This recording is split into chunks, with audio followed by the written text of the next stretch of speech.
I am utilizing the Bit Integrations plugin to establish a connection between these two platforms. Let's go to Bit Integration Dashboard. Create integration. Search and select Kali Forms. Copy the webhook URL and fetch it.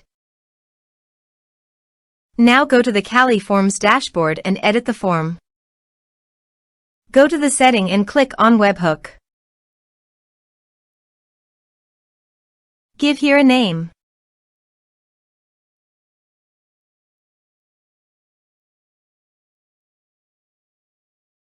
Create. Paste the webhook URL in the payload URL. Map the respective fields.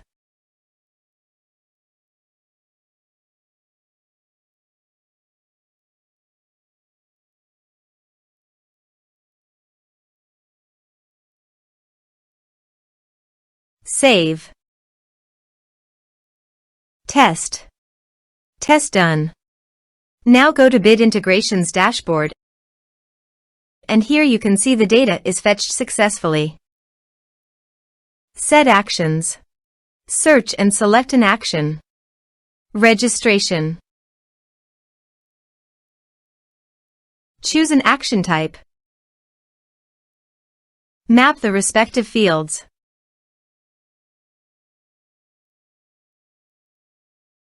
You can send notifications by checking the box.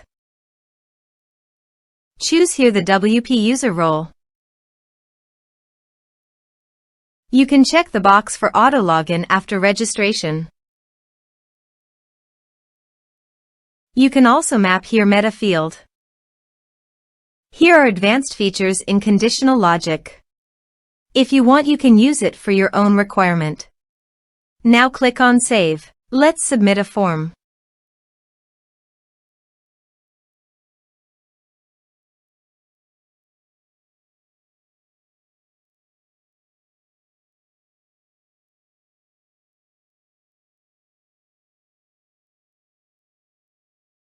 Click on Send Message.